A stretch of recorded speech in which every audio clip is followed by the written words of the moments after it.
yeah, so today I want to tell you guys a little bit about some of the basics of model building, and specifically as regards model building into cryoEM maps, and also go through a little bit on the validation side. And then this afternoon, I'll give you a tutorial showing you step-by-step how to do that, starting from a cryoEM map of a membrane protein that I've taken from the EMDB, and an AlphaFold model of one component. And so we're going to learn how to go from scratch, how to fit that AlphaFold model, trim it down to remove the bits that don't match the density, flexibly refine it, and then build a second component which isn't part of the AlphaFold model. We'll also learn how to add and refine ligands and generate matching restraints, and how to add and refine metal ions as well, and glycans. I included a section on glycans too. Okay, so question I get a lot, like from collaborators or students or whatnot, is like, is my map buildable? So I've got a reconstruction, like what can I do with it, right? And that question, the answer is always really it depends, right? Because an atomic model, in my sort of terminology, is basically a compact interpretation of the density map in the light of whatever prior knowledge you have. And that can be both specific and general. And so your aim is to build a model that's consistent both with the density map and everything that you independently know about the structure and composition of what it is you're studying, both specifically with regards to your protein and generally with regards to like protein structure and chemistry. And so at medium resolution, this still often requires manual model building, even if you start from an AlphaFold prediction or even if you start from a Model Angelo build, right? Even the best auto-build model will still require manual inspection, always, and in most cases, some degree of correction. That can be moving secondary structural elements, adjusting register, or rebuilding sections from scratch. And so there's always going to be a trade-off between the prior knowledge you have available and the required resolution for atomic modeling. So like at the very extremes, if you have a 10 angstrom map, but you have a perfect crystal structure, 10 angstrom data could be fine, and you would rigid body fit into that. While if you don't have any sequence information, even 3 angstroms won't be enough, because at 3 angstroms, a valine looks like a threonine, a serine looks like a cysteine, etc. And so just to get a little bit more detailed about what we're talking about there, the information that you get from your priors includes like your protein sequence and derived information from that. So secondary structure predictions, disorder and contact prediction, sequence covariation and conservation, patterns of large aromatic residues and small residues like glycine or serine, as well as our general knowledge of protein structure, folding, chemistry, and geometry. And then, of course, we have information from templates. Those templates can be crystal structures of either your protein or related proteins, or homology models thereof. And these days, most commonly, you will get a lot of information from predicted models generated by deep learning approaches like AlphaFold, OpenFold, and Boltz-1, and so on. The sources of information from your density map, or what controls the degree of information, the resolution, and particularly one thing I would emphasize, and which we'll come back to, is that in cryoEM, resolution is not a single number, right? It varies both locally within the map, and it also varies directionally. So if your map is anisotropic, there will be more information in one direction than another, and that's something that's really important to pay attention to. Also, the weighting of the map, the sharpening of the map is also important for interpretation. Also, from the map, you can tell the patterns of large, small, and absent side chains, which can guide your sequence fitting.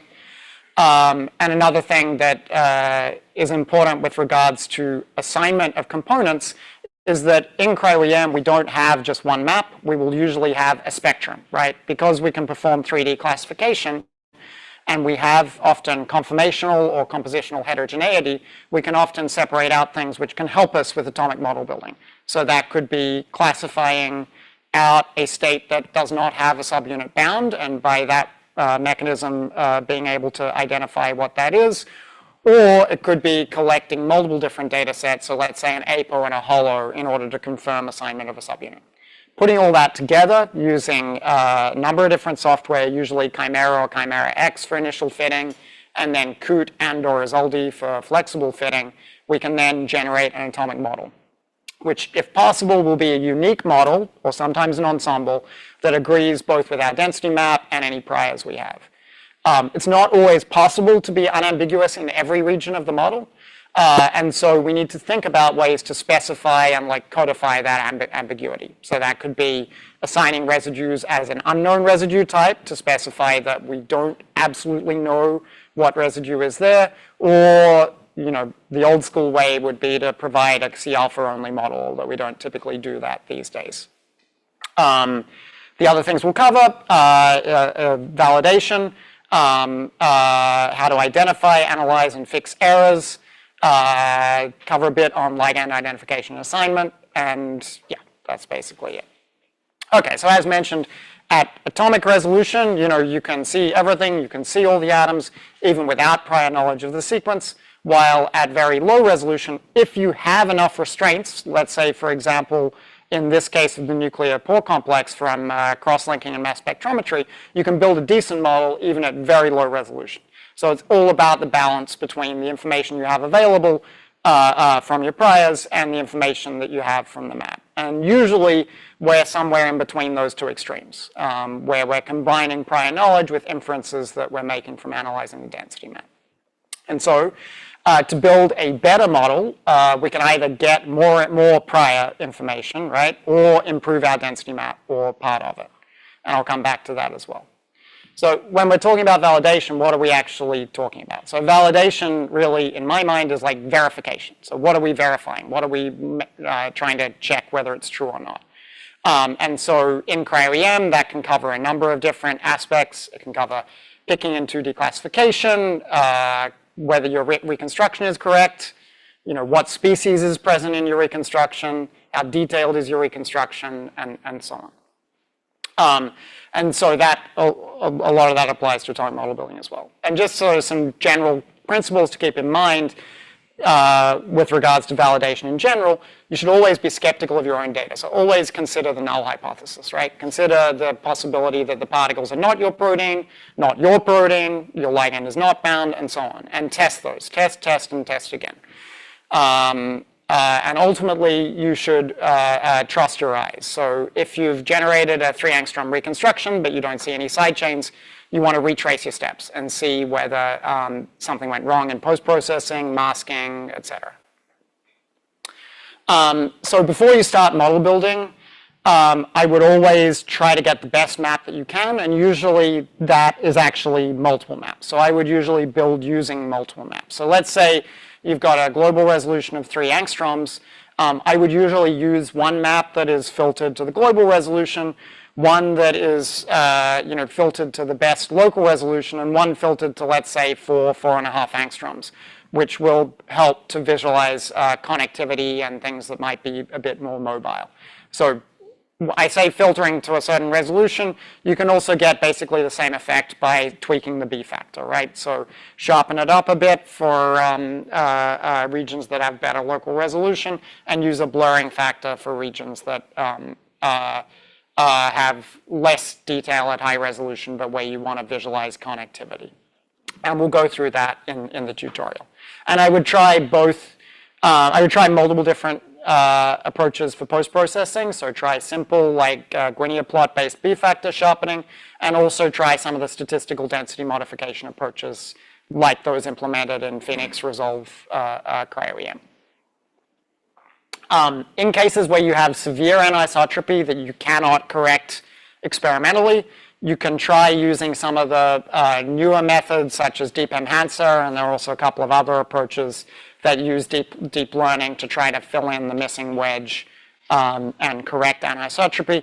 Caveat, approach those with caution and always cross-check with your raw maps, because particularly in, for example, deep enhancer has a step where it effectively removes dust, and that can do things like remove your ligands, for example. So you want to make sure that any features you see are there in the original map. They should still be there, they just might look a little better in the deep enhancer map. And also, if your map doesn't look like 4 angstroms, trust your eyes, right? If it's nominally 4 angstroms and there are no side chains visible, or your helices look stretched, always and really I would say these days you should always assess orientation bias of your reconstruction. You can do that using the 3D-FSC server from the Salk Institute. These days there's a very nice orientation analysis tool integrated in cryoSPA. I would always suggest doing that to make sure, you know, that everything is A-OK. Okay. So just speaking a little bit about resolution variation, directional resolution variation, because this affects your maps and how they look.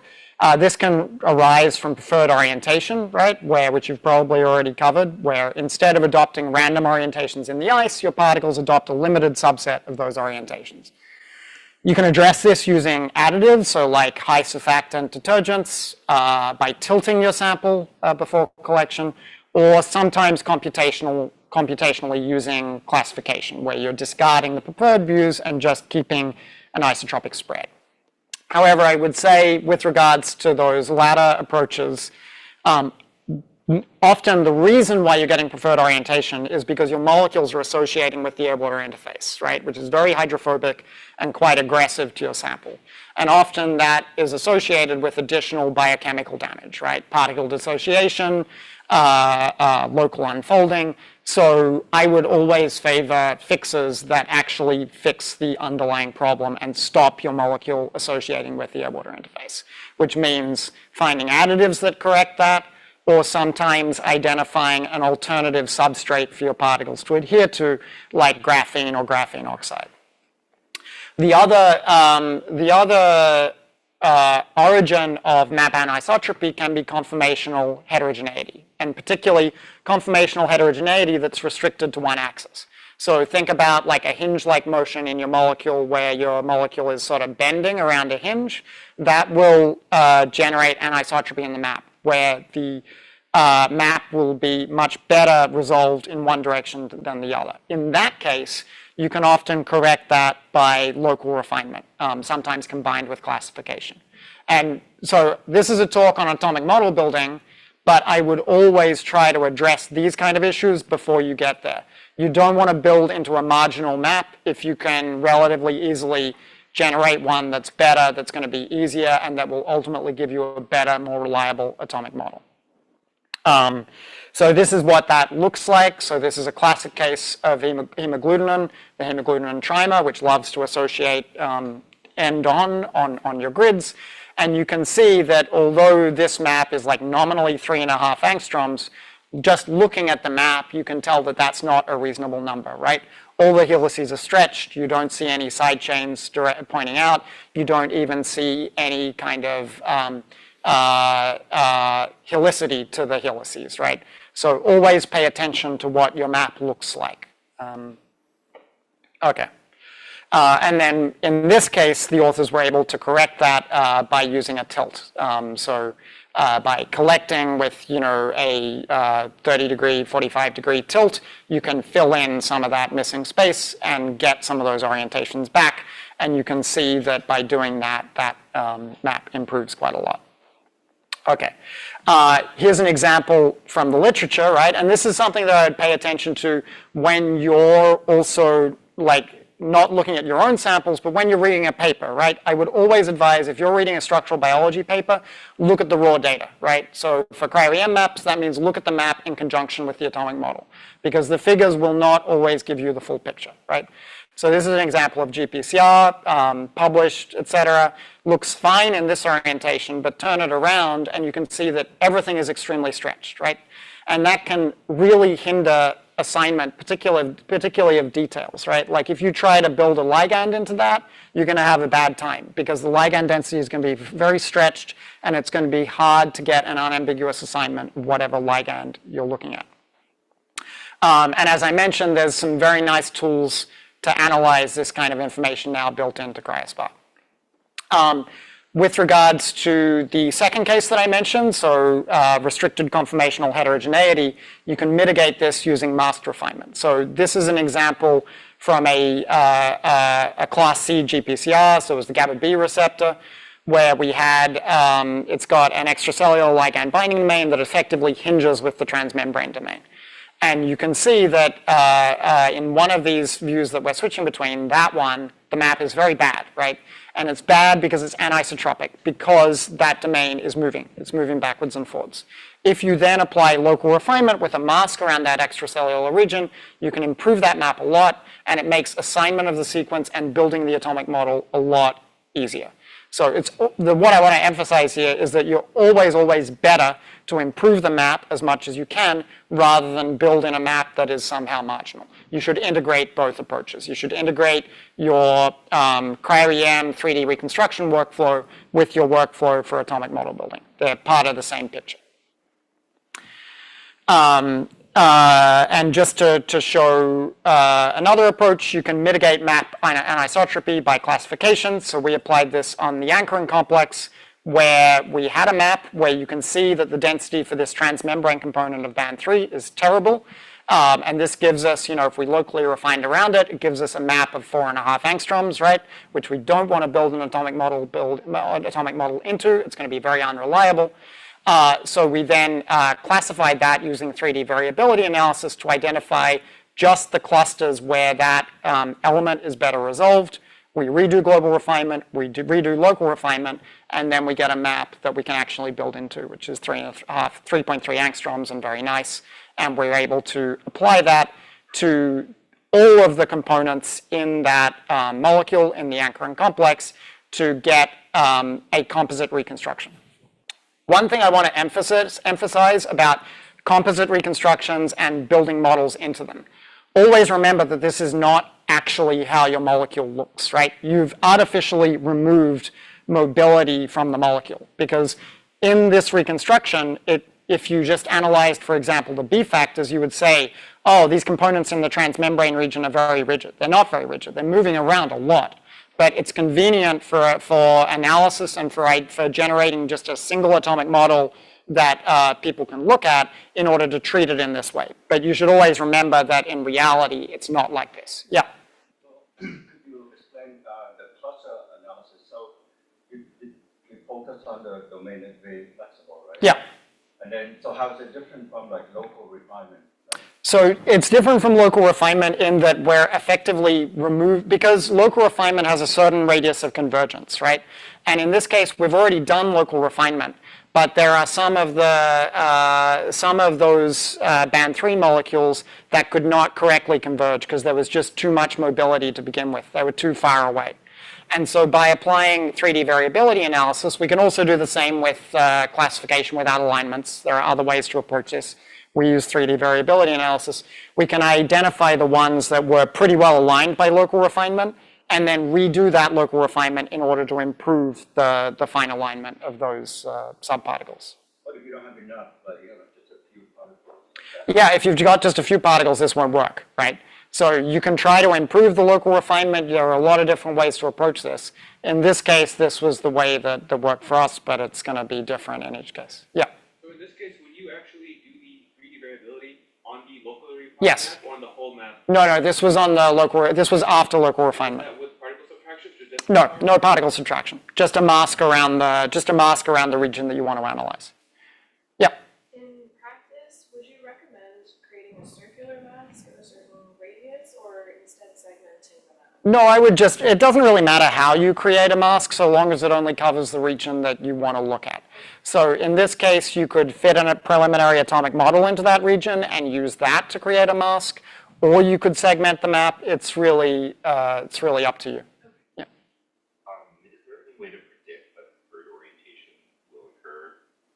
And then I have a second question on, is there a way to computationally overcome the bird orientation by sharpening of some sort? Yeah, so with regards to predicting preferred orientation, you mean like ab initio from like the AlphaFold prediction, or? Before you even get into your experiment, before you even put anything onto the scope. Right, that's what I mean. So from the sequence, you effectively mean, right? Yeah.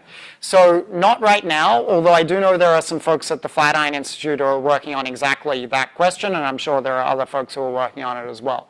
But there's nothing that I'm aware of that's published that that can do that. But like, if you think about it, it should be possible, right? Because it's being caused by hydrophobic patches that are associating with the air-water interface. right? So if you have those hydrophobic patches and they're not in a transmembrane region that's covered by detergent, then yeah, it should be possible to predict, but yeah. But that also depends on the binding partner, right? If you need hydrophobic partner that will cover that patch, then Right. you will be able to predict the single protein from alcohol, right? That's also right. Hydrophobic patch supposed to bind to the carbon film, right? Yeah. If it that expect another binding partner, so then you know what I mean. When you have a complex, then you know what I mean. They can behave. Well, this would be assuming that you're predicting the actual sample that you're looking at. If it's a complex, you should be predicting the complex, right? Yeah. Yeah. Is the preferred orientation of causing stretching, is that just a physical property of having preferred orientation is what causes your back to stretch? Yeah, so that's actually a good question, right? So what's actually causing most of the stretching is the fact that because you don't have orientations in that view where they're missing, other particles that actually should be in the dominant orientation are being misassigned. So a lot of the artifacts in the map are not actually caused by missing regions in Fourier space, they're caused by incorrect information that's been misaligned. And so some of the computational approaches for dealing with are focused on exactly that. So focused on correcting the misassignment problem, which can then give you a better map even without actually correcting the orientation bias per se. But if it's too severe, then like if you don't have any information at all in the bad direction, then you're kind of SOL, right? Okay. Yeah, and so, you know, just one cautionary note on validation, particularly as regards ligands. You should really, as I mentioned before, always look at the actual map. Do not trust the figures, right? So this is an example of a GPCR structure. You look at the reconstruction. This reconstruction looks pretty good, right? And it's got a ligand in there, some kind of fatty acid, right? This looks okay, right? You look at the density, you can see good density, the contours seem to match your ligand, everything looks all right, okay. You look at the actual map, this is what you see, right?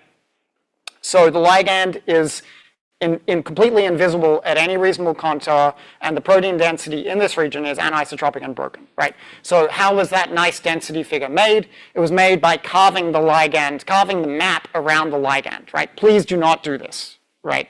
So you can do this in Pymol and you can do this in Chimera. And so what's going on there is instead of setting a contour on the map and then just showing the region of the map that's around the ligand, what they've done is taken the raw density and contoured that, which creates contours that do not exist in the density map.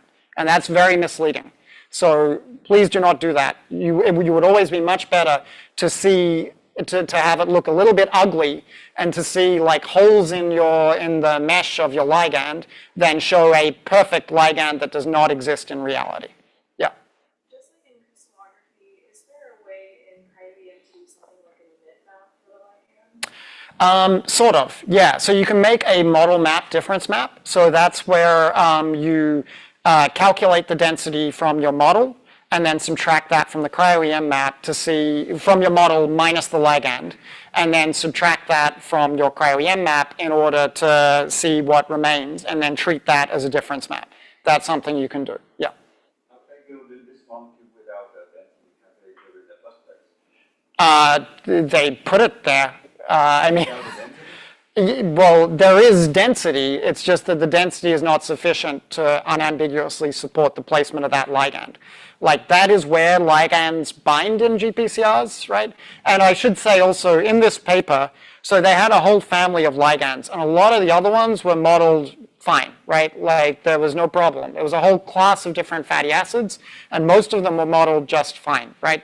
But this one was not, right? It was, for whatever reason, this region was worse in this particular case. They decided to build it in anyway and then carve the map around the ligand. And yeah. That depends on the contour level. Let's say the low occupancy, like 30% occupancy, then you know, like then you change the contour level to like a quarter or a third. This is the only contour at which you can see the ligand. Right. So I would suggest that that is not sufficient to unambiguously build that ligand. Contour level when you There is no standard contour level, but it should be a contour level at which you are not seeing this amount of noise outside your protein, right? And in particular, let's say your ligand is built at 100% occupancy. Your ligand is there at 100% occupancy. You expect that the density of your ligand will be approximately as strong as the density of your protein, right? And in this case, that is far, far, far from the case. Actually, there's a quite nice package from Bjorn Forsberg called Occupy, which will do a bit more sophisticated analysis of like ligand or subunit occupancy, which might be worth trying. But basically what I'm saying is more on the figure making side of things, right? Like if they were to build it in and show this as their figure, fine. I mean, if you want to do that, no problem. But like the problem is taking something like this and then carving the map around your ligand because you're showing something that does not exist, right? There is no one can download that map, adjust the contour, and then see something that looks like that, right? It doesn't exist in reality. Yeah, but when we saw the X-ray map, like when we have a low occupancy, so we find at a lower occupancy, we see some density. Yeah. I don't know if No. It's kind of unfair for cryo-EM, right? No, for crystallography or cryo-EM, you shouldn't do it in either case. You should not do it in either case. If you want to zone a map around your ligand, zone it around your ligand, that's fine. But zone it at whatever contour you're looking at it at, and if you end up with holes in the contour, fine, show the holes in the contour, it's not a problem. The problem here is you're showing something that does not exist. It's completely artificial. You cannot take that map, contour it in COOT or Chimera, and see that figure because it doesn't exist. You would be cutting through contours. It just doesn't exist. Same issue here with a different case, right? So this is the density in the paper, and if you look at it in the map, this is what you see, right? So there's no density there, right? And you can see that the density for the protein is also very poor. This is something that pops up fairly frequently with GPCRs because GPCRs are usually solved bound to a G protein, and the G protein dominates the alignment. The G protein trimer dominates the alignment. It'll be really well resolved, really rigid, but the ligand is binding on the other side of the transmembrane domain, and that'll often be wobbling around quite a lot. So unless a lot of care has been taken to like do a local refinement around just the transmembrane region and improve the density in that region, often the density in the region that you care about is a lot worse. And that's a lesson that I want you guys to take from this, is that your global resolution effectively does not matter, right, at all. What matters is the resolution in the regions that are of biological interest. If your global resolution is 2 angstroms, but you're looking for a ligand that's bound in a region that's only resolved to 5, then you haven't solved your problem, right? And so that's something that I would always keep in mind. Okay, so moving on to the actual model building part, right? I would always start by looking at your sequence, because your protein sequence contains a ton of useful information which you can use to aid model building and to prepare for model building. So I would always start still by identifying the boundaries of your conserved domains, right? Because like even if you're using AlphaFold, often your domains will move around. So often you will want to identify the boundaries of the domains within your sequence and then fit those and join them and whatnot. And so you want to identify suitable structural templates for those domains. Usually these days that means AlphaFold, right? Either for the entire sequence if it makes sense, or for individual regions if that makes sense, right? There's no need to do AlphaFold on a region which is all disordered, so you can trim it down a little bit and just generate models for the bits that are actually ordered. And so like for example, on a really long sequence like the ryanodine receptor, it's useful to generate a guide like this using CDD, which will show you where in the sequence you're expecting these conserved domains, and then you can drill down and see where do you see these conserved domains popping up elsewhere in the evolutionary tree. What should they be doing? Have as good an idea as you can of the bits you're about to build into your map before you actually start building. Oh, and one thing you might want to try, I really like using fold-seek. So let's say you have regions that don't have a conserved domain assigned. you can take those regions and put them into fold-seq in order to identify structural homologs that might have the same function, but which couldn't be identified by sequence alone, because fold-seq is a structure search, so you can query the entire AlphaFold database to see, okay, what else looks like this region of the protein, and what is it doing, right? I still really like to generate a sort of figure like this, where you have just a view of your sequence that is annotated based on the predicted secondary structure and properties of the sequence. I like to have that alongside me while I'm building. I used to do this using Extelpred, which was a really good tool for summarizing sequence properties, initially developed to predict crystallizability of a sequence. Unfortunately, while I was preparing for this, I realized that that server is now dead and does not work anymore. But I still like having something like this. So I quickly wrote a little script that basically does this, more or less the same thing. So it takes a model from AlphaFold or from the PDB and just annotates it with the secondary structure from DSSP and colors it either by the PLDDT score or by the B factor in order to give you an idea of like the confidence of the assignment in that region, so you can have it alongside while you're building that model. And this is, you know, a very basic script written with the aid of LLMs, so caveat emptor, you know, like don't trust it completely, test it. I've tested it as much as I can, but, you know, have a look at it. If you want to use it, go for it. It's on GitHub. Try it and see what you think. Okay. But in terms of how this is useful, right? So when you're building a manual model, right, you might come across density that looks like this, right? Where you've got two helices that are flanking a beta hairpin. You can look at that and say, what could this be in the sequence, right? If you've got a guide to your secondary structure, you can instantly say, this is probably this region. Let me try to fit that in and then extend out from there. Because the only region that is predicted to have two beta strands, which are indicated in blue, the alpha helices are in red, is this region here. And so we can fit that in, assign the sequence, and then extend out our assignment from that, right?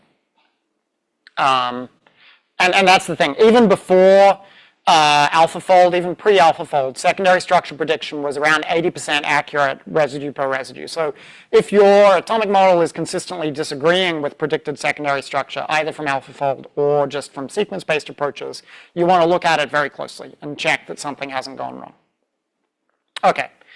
Another thing that's really important to remember and to think about is just to have a good intuitive sense for what maps should look like at different resolutions, right? So like, if you consider these four maps, you should be able to look at these and have a ballpark idea of, you know, what resolution is this one? What resolution is this one, right? So this one, you look at it, you see, what do you see? You see that you can see overall domains, but you cannot see individual secondary structural elements, right? So that puts us in sort of the 15 to 25 angstrom range in terms of resolution, right? You look at B here, and you can see that we can see helices, but we can't see any details on those helices, right? We can't see the corkscrew, we can't see the periodicity of the helix, but we can see that the helices are like sausages, right?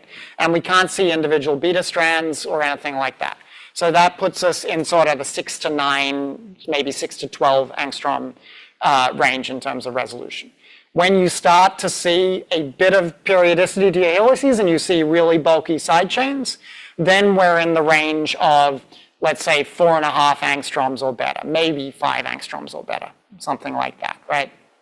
And then you get a bit higher resolution where you're starting to see small side chains and starting to just see carbonyl bumps. That's around 2.8 angstroms. So those are sort of ballpark measures. If you go further than that, at sort of 2.5 angstroms, you will start to see very clearly defined spherical waters. You'll see a few of those popping up at lower resolution, but about 2.5, they should start to be really abundant.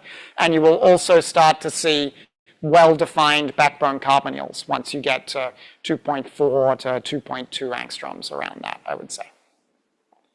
Yeah. Okay, so let's say we start off with a bit of the map where we don't have any information from AlphaFold. Let's say we have an additional transmembrane helix that we can't assign, and we see it in the map, right? We need to build it from scratch, and then we need to try to identify what it is. So what can we learn from the map alone? All right, so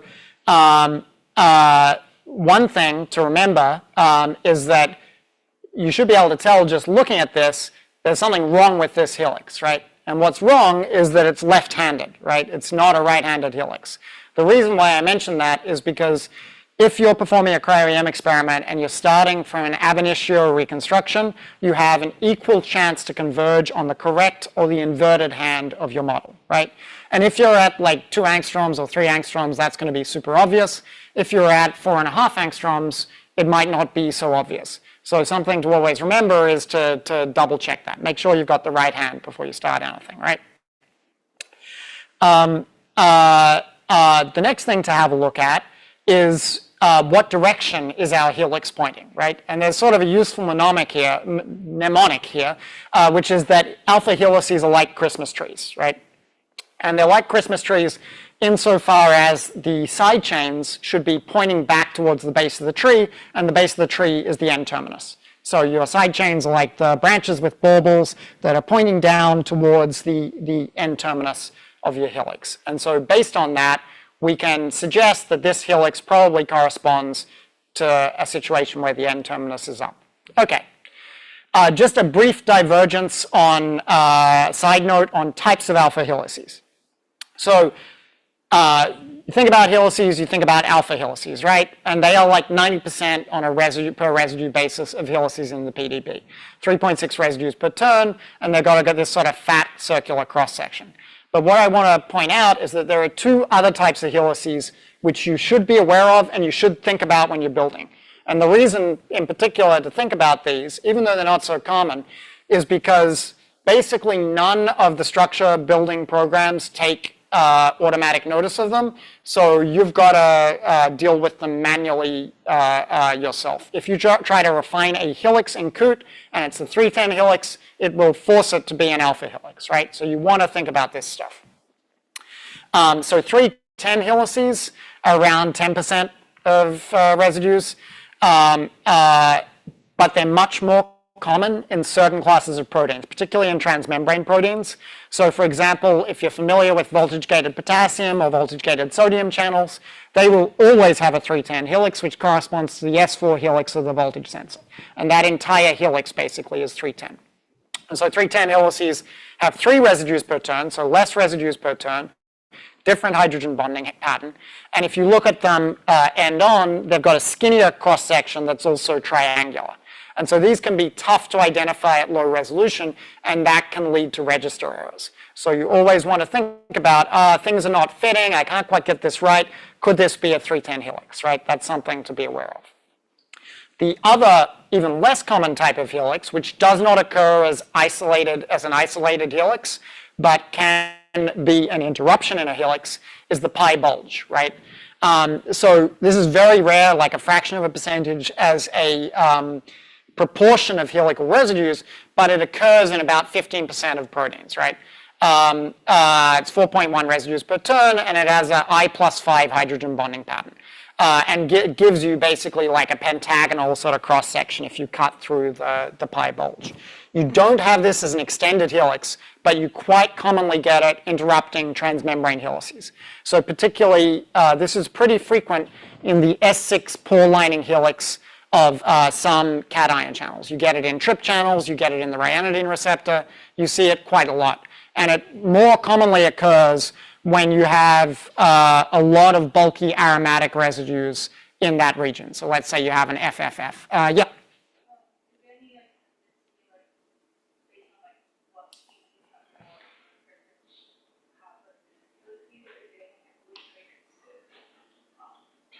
Yeah, so I mean, species, I don't think so, but in terms of conserved patterns, yes. Like, so, for example, the S4 helix in the voltage sensor is a 310 helix because it has a particularly unusual sequence composition where you have these arginines that are buried in the membrane and are interacting and salt bridging with other pairs within the voltage sensor, right? So it's sort of structurally adapted in that respect. in the case of the pi bulge that you get in S6 helices, that also in some cases has a functional role, where it can transition in some states of the channel from being a pi bulge to being an alpha helix, and that can actually regulate gating. But in terms of model building, I just want you guys to remember that these actually exist, so that when you run into something like this, you consider that as a possibility rather than just trying to build it as an alpha helix. So I assume that the structure conserved during evolution. Yeah. And that AlphaFold should do a good job. Yeah, so AlphaFold should predict them, but like you're not always using AlphaFold, right? And like particularly, you know, often these days we're dealing with native samples where we might have an unknown component that we don't, that we can't necessarily identify. So, you know, I would still want to be aware of them. Also, because when, for example, you refine a helix in COOT, often you will do that with alpha helix restraints. And if you just look at any helix and say, oh, it's a helix, let me refine it with alpha helix restraints, and it in fact has a segment which is 310 or pi bulge, you're going to completely screw that up, right? So it's something where, in terms of interpretation, you want to be aware that these exist, you want to be careful about recognizing them and building them if they need to be built. Yeah? If you run DSSP on a model first and then import that EE to COOT, will it recognize the constraints of the pi bulge? DSSP, as far as I'm aware, doesn't, I could be wrong, but DSSP, in my experience, just assigns helices and strands. It doesn't assign, I've got to look at this later and double check that, but I don't know of any secondary structure recognition which assigns pi bulges and 310s. That may or may not be wrong, so, you know, double check that later, but yeah. And so, but theoretically, if you were able to assign it in COOT, would it be able to No. assign this constraint? Okay. There's no, you have to do that manually. So if you want it, you can define your own 310 restraints or your own pi bulge restraints, you can do that, but you have to do it manually. There's no inbuilt way in either the old COOT 0.9 or the newer COOT to deal with 310 helices or pi bulges. Yeah, so, right, so as we were just saying, the 310 and the pi bulge helices require manual definitions of restraints. So you don't want to use alpha helical restraints on those regions because they're going to screw things up. Okay, so the next sort of step in this approach is we want to see if we can identify any probable side chains from the density. So the first thing you would look for is, can you see any side chain densities which look bulky, which might correspond to aromatic residues, right? So things like this guy up here, so maybe that's a phenylalanine, maybe it's a tyrosine, but really it looks a lot more like a tryptophan. It has that characteristic sort of upside down boot shape that a tryptophan has. So what you would do is identify an appropriate tryptophan. So let's say we can see here that we have a tryptophan there and there's another bulky residue there. So we might say, you know, assign this as this region, right, where you've got a W and an F. And then what we would do is see if we extend that assignment out through the sequence, right, and try to assign all the other residues, do they fit? Does the hypothesis hold true when you extend it out, right? And one thing notice here is that the absence of large side chain densities at small residue positions is just, or if not more, valuable in validating that fit as the fit of large side chains to the density, right? So what I mean by that is that if you have, let's say, a lysine that's assigned to a position where you don't see any density, that could be due to disorder, right? That could be due to the fact that there are multiple conformations of that lysine and so the density is smeared out, right? But if you have a glycine and you see a large side chain density coming out from it, that means you know unambiguously that that assignment is wrong, right? Because there is no scenario in which you have a glycine that has a large side chain. It either means there's a mutation there or the sequence assignment is wrong, right? So it can be very informative in that respect when you're building. And the other thing just to sort of be aware of is that the information content of local regions in your sequence is variable, right? The information content with respect to model building.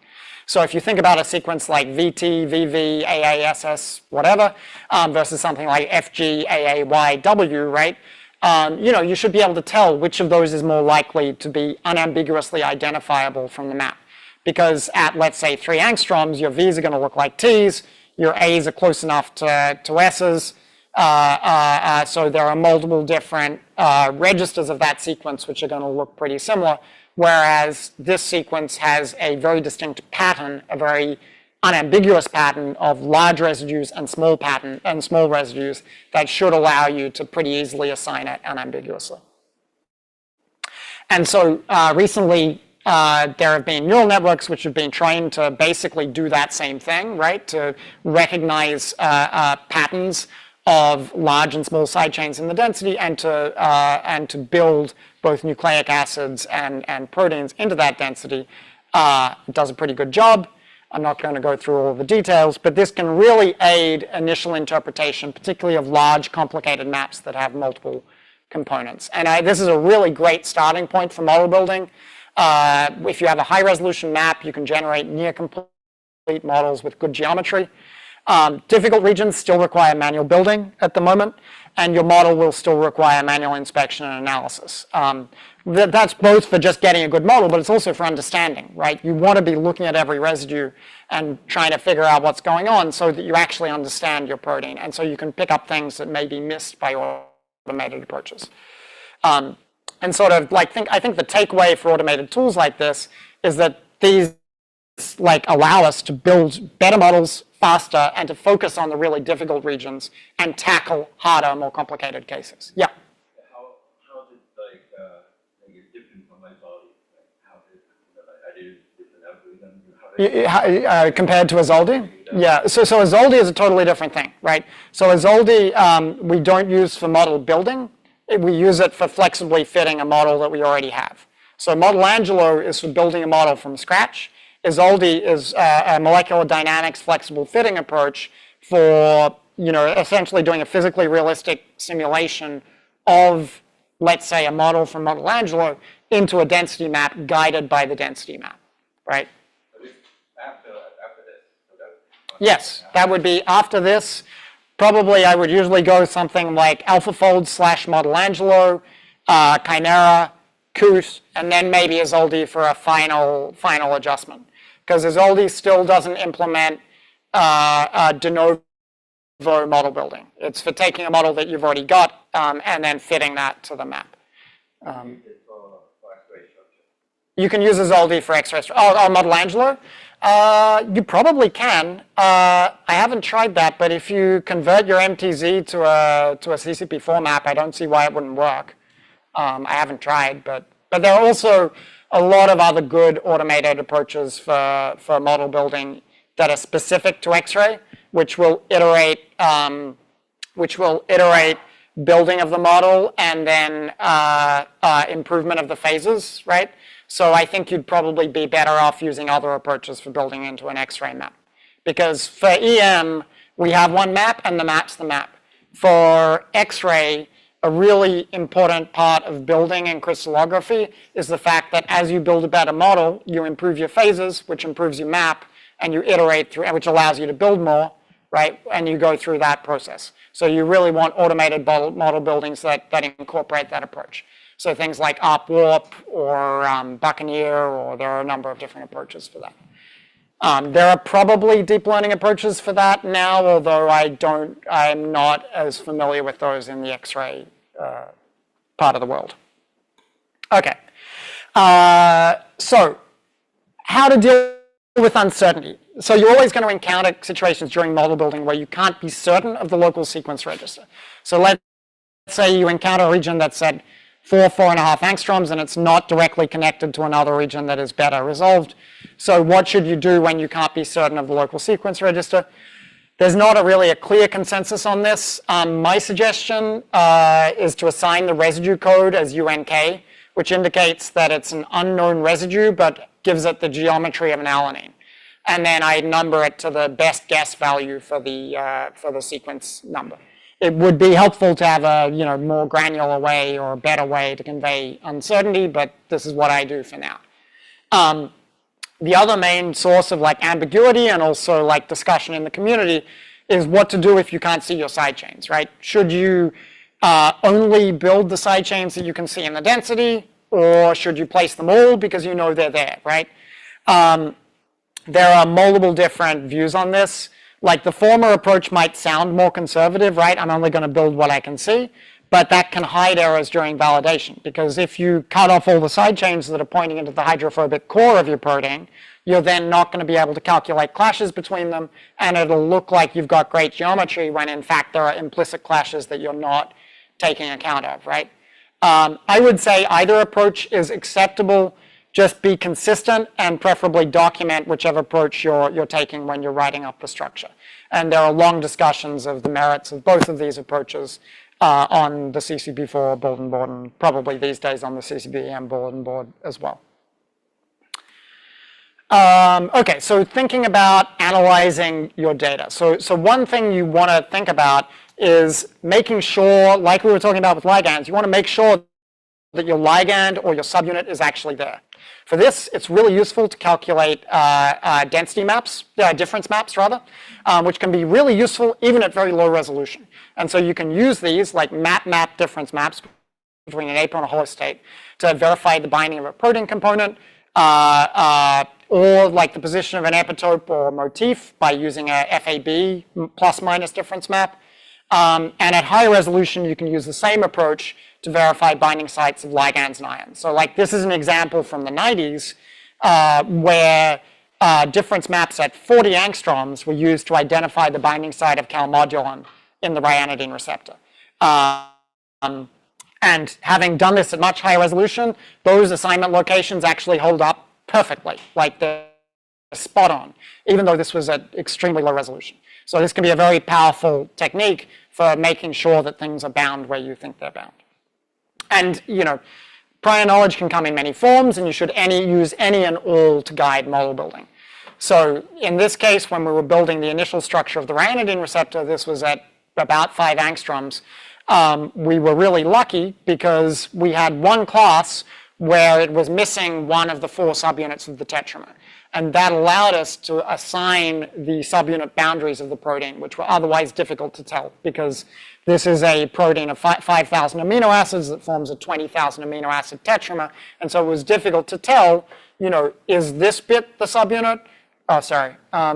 Is like the subunit like that, right? Or is the subunit crossing a corner, right? It's kind of hard to tell what's going on, right? But with the difference map, we could do that, right? And in a similar manner, we can use locally aligned difference maps between holo and apo structures in order to locate ligands. So in this case, we had a ryanodine receptor where we had calcium, ATP, and caffeine, and we could see these densities, but we wanted to make sure that they were what we thought they were. So we calculated, in this case, a difference density map between the state where all 3 ligands were bound and a state where we had included none of the ligands. Notice that I said locally aligned difference map. Right, so what am I talking about there? One of the issues with doing difference density maps for ligand binding is that when ligands bind, they will often affect the conformation of whatever they're binding to. And if they're binding to one domain in a multi-domain protein, it can be that that domain moves around. So in this case, what we did was we calculate a locally aligned, sorry, this is a little tricky to do, do I have a pointer somewhere? Where is it? No, it doesn't matter, don't worry about it. Basically, what we do is we calculate a locally aligned difference map where we just extract the density around that C-terminal domain from the holo map, and we extract the equivalent part from the apo map where we've fitted the model to both. We align those together and then perform the subtraction and then move it back to the appropriate location. And so that means the difference that we get is purely due to the ligand binding, and it abstracts out any difference that's due to reorientation of the domain. Yeah? But how can you see at 5 angstroms for calcium and ATP? This is not at 5 angstroms. This was at about 4 angstroms, but you can see, in cryoEM, you can see calcium very clearly at that resolution. We now have this at 2 angstroms, and we can see the hydration shell of the calcium, and it all checks out. The other thing I would say is that, you know, at the time we were like, you know, which is which, right? So we did calculate pairwise difference maps. So just calcium minus EGTA, and then ATP and caffeine minus EGTA. Yeah. Yeah. Sorry, I have a basic question. Yeah. Previous slide. The title, I don't know what is a holo hollow, ligand bound. Apo, no ligand. Yeah. Yeah. So which domain you choose to do alignment, right? You cannot always, right? That's important, right? Yeah, sure. I mean, in this case, we chose the one where we saw the ligands bound. Right. Domain that contain a ligand. Yeah, because we could see something that we thought was the ligand density, right? And so you then want to confirm that by calculating a difference map. So we could see where the ligands were binding, but we want to generate a difference map to make sure that we're not fooling ourselves, right? Yeah. Yeah. How do you do the extraction of this? Like, do you Chimera. I've got a little script that it's on GitHub. There's a script you can use to do that in Chimera. I have the same. I don't know whether I've put it for Chimera X, but it's pretty trivial to do. Actually, I have done it for Chimera X, but I don't think I've added it to the GitHub yet. But it's pretty straightforward to do. All you're really doing is you're extracting out the. You can use like VOP zone or volume zone to extract out the density around the region that you're talking about. You then align it between the two maps. Use that same transformation matrix and then do the subtraction. So it's not challenging to do. Okay. Yep.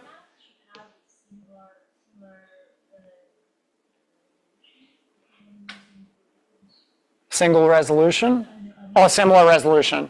Yeah, probably. But I mean, hopefully that will be the case if you're collecting an APO and a holo. If they're not, you might want to just low pass filter the higher resolution one to match the lower res one. Yep. Okay. Right. Okay. I don't have much time left. I might go about 5 minutes over if that's okay. Yeah. Okay. So other sort of EM-specific considerations for model building.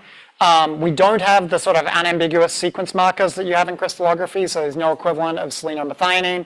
And we also don't have anomalous difference maps to guide like ion placement. So for ion placement, we're purely reliant on geometry, on geometry and chemistry to guide us, or on calculating a plus-minus difference map. We don't have the sort of feedback from phase improvement that you get in crystallography, but on the other hand, we don't, or we shouldn't, have any issues with model bias. So what you see is what you get, basically. And I'd say probably the most substantial difference is that we have often extreme variation in local resolution, right? Where in crystallography, it would be uncommon to have regions that are resolved to 2 angstroms and other regions that are well resolved to 4 or 4.5 angstroms. Can happen, but not very common. In cryoEM, it's very common, right? And so in those kind of cases, you're going to require different strategies and different levels of detail, different degrees of restraints when you're building and refining those regions into the map. And so that's where, using different maps and playing around with map sharpening and density modification for different regions that you're building is really important while you're building. And in general, I would say it's less the case these days, but although more the case with maps from cryoET, medium resolution maps are a lot more common. Like 4 to 6 angstrom maps are a lot more common for EM or ET than they ever were for crystallography, because in crystallography, it's actually kind of tough to solve to solve the phase problem at that kind of low resolution. So sort of by definition, you often don't end up getting there. Whereas in EM, we can do that, right? But that also makes it tougher for model building. Yeah. Okay. So, these days for building an initial model, we'd usually start from an AlphaFold model of either individual domains or of the entire structure, and then fit it in. We will use, and we're going to do this later, we'll start with a map, and then we're going to fit in a model, let's say, of an individual domain.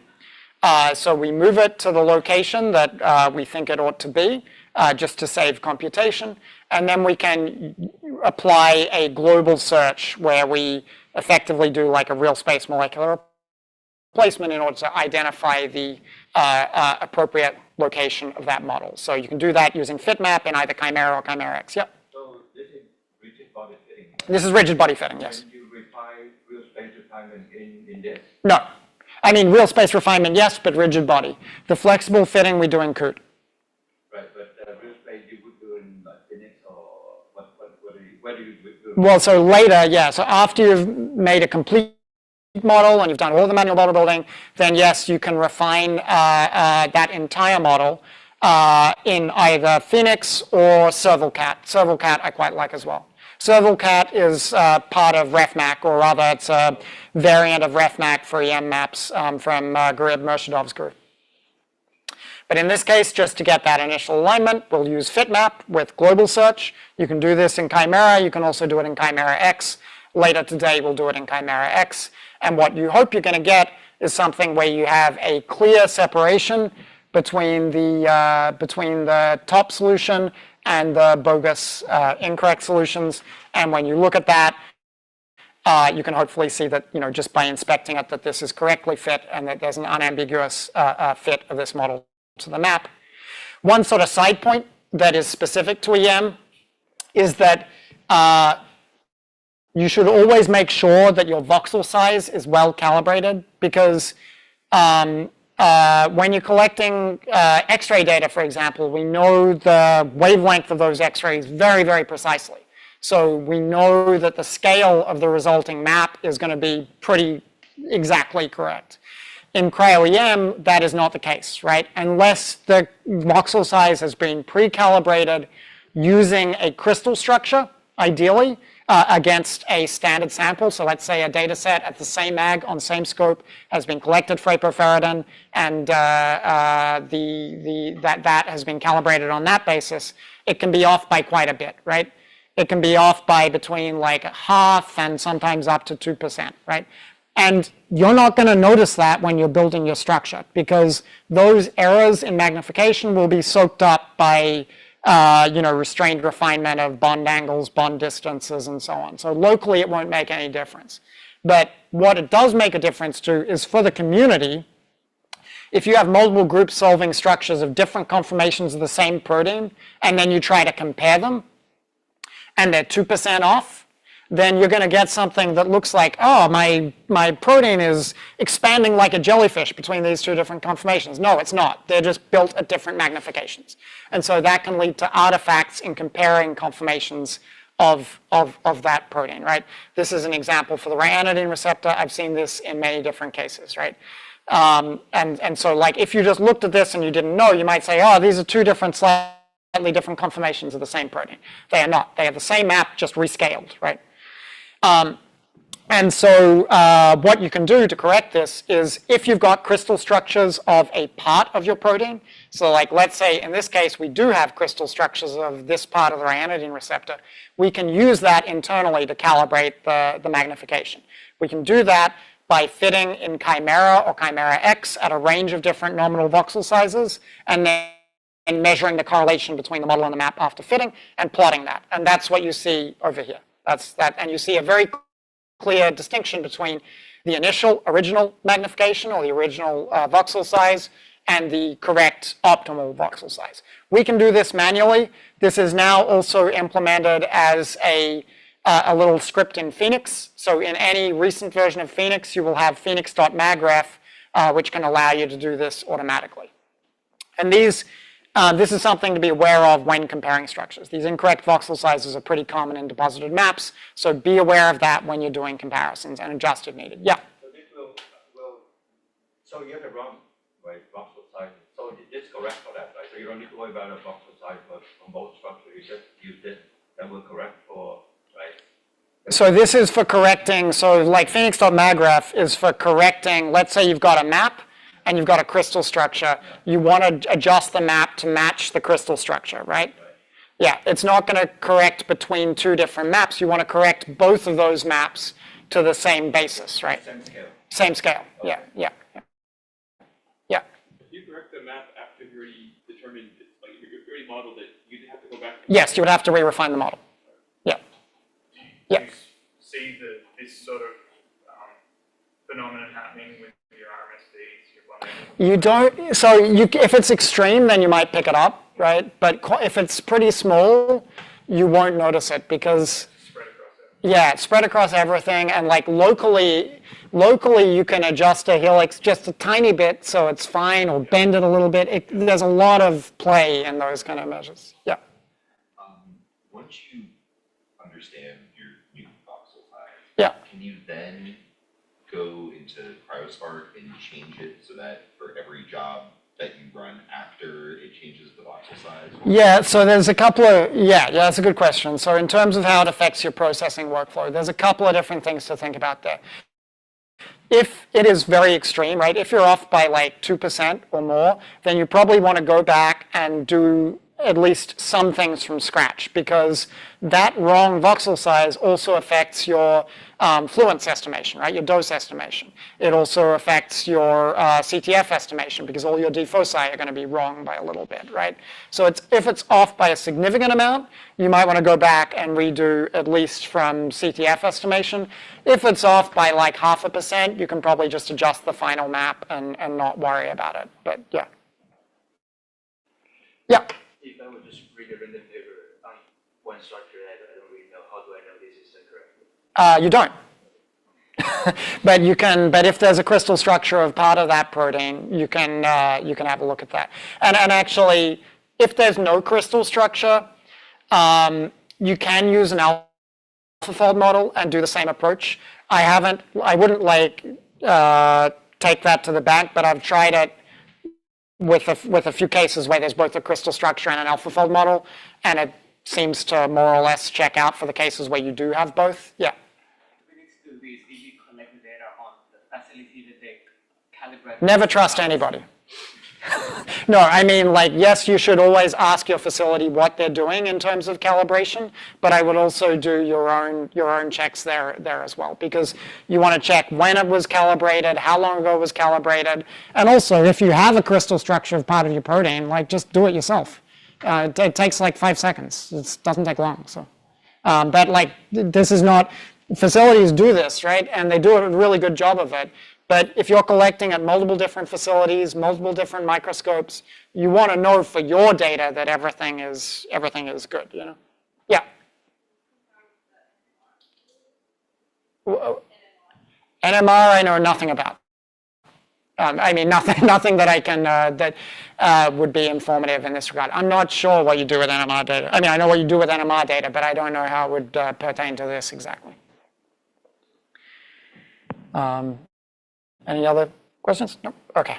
And there's also another way to do this magnification calibration by relying on the diffraction of gold in your gold grid. So this is published as cryoEM from Chris Russo's lab. I've tried this. I still prefer just using a crystal structure with a standard, with a reconstruction of a standard protein. It seems more accurate to me, but you know, your mileage may vary. This is certainly very quick if you have data already collected with a gold grid. Okay, so COOT. COOT is where we go after Chimera. So after Chimera or Chimera X, we're going to go into COOT, which stands for Crystallographic Object-Oriented Toolkit, right? The object-oriented thing is important. We'll get back to that in a minute.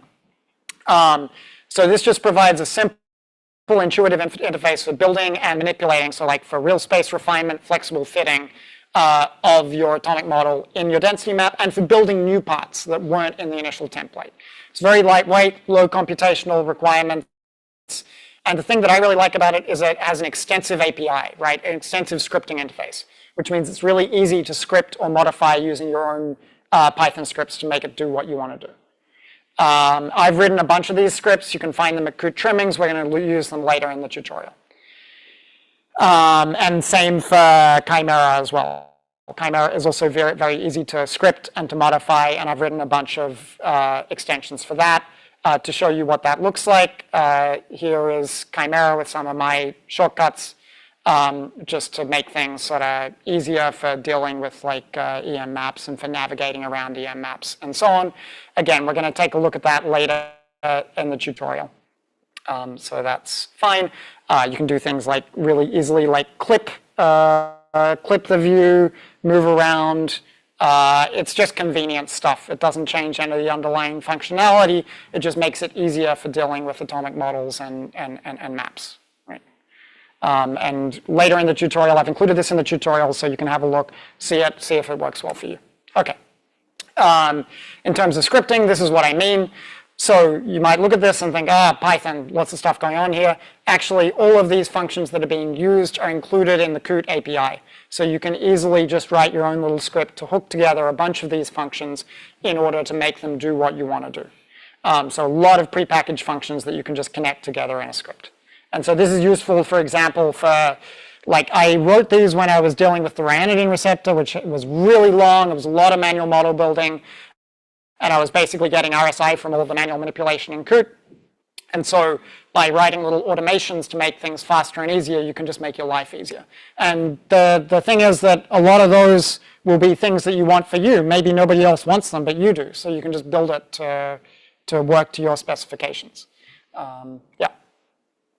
And these are all documented in the online manual. And I would strongly recommend learning the key bindings and defining your own custom keys. It makes everything faster for dealing with COOT. You can do things like placing helices really easily, then refine those into the map, extend them, and so on and so forth. We're a bit over, so we're going to go through this in the tutorial later, so don't worry about that. Isolde, I'm not going to cover extensively, but after you've finished in COOT, you've got a really good model, you're happy with it, you can put it into Isolde, which is a plugin for Chimera X, and that is basically an interactive molecular dynamics approach that uses the density map as a gradient to guide the molecular dynamics simulation. And you can also interactively adjust that. So I find this useful during the sort of polishing stage of generating a final model, like fixing errors that are otherwise challenging in COOT. So I find it complementary to COOT, let's say, where COOT is still better for de novo building and assembly and ligand placement, but Isolde is very useful in that final round of real space fitting and validation. Okay. Running out of time for this, but in terms of types of errors, at low resolution, we encounter errors of like identity or directionality, right? So wrong domain, or the structure, the sequence was built in the wrong direction. At medium resolution, you might encounter errors of topology. So let's say this helix was connected to one in the adjacent subunit rather than the subunit it should belong to. Or more pernicious are errors in sequence register, where you have the correct sequence, but it doesn't match the map, where it's being offset by one residue, two residues, whatever. And then at higher resolution, we have errors in rotamer assignment, backbone torsions like Ramachandran angles, and ligand identification and placement, which we've already covered. And so what am I talking about? With register errors, this is what I'm talking about. The atomic model here is right? The atomic model is correct, but it's placed incorrectly in the map.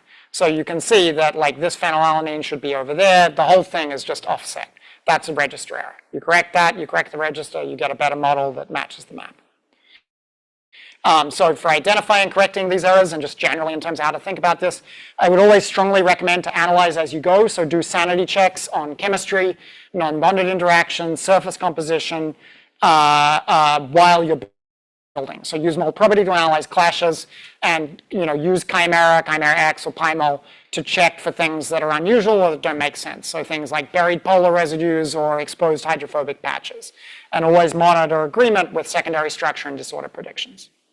And try to use as many local metrics as you can, things like EM ringer or Q-scores, to identify errors in backbone and rotamer geometry while you're building. And fundamentally, look at everything, right? So you want to manually check and recheck the fit of every residue. This is a bit tedious, but I still think it's necessary. There are a lot of things you can pick up just by looking that maybe won't be caught by automated approaches. And ultimately, sometimes you can't tell the right answer, so don't be afraid to specify a sequence ambiguity if needed.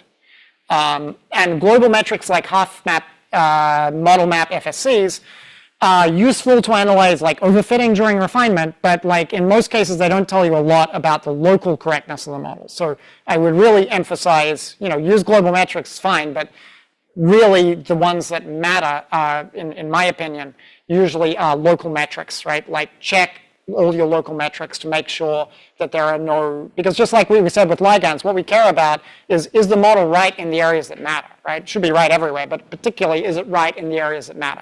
So if you have problems near your ligand binding site or near a region that's important for your protein, that's going to cause you problems. And finally, I always like to end on this quote from the statistician George P. Box, that all models are wrong, but some of them are useful. And so fortunately, to be useful, a model does not have to be perfect. And I think that applies pretty well to model building in most areas of biology and science. Thank you very much for listening, and I'd be happy to take questions. I apologize for going over time.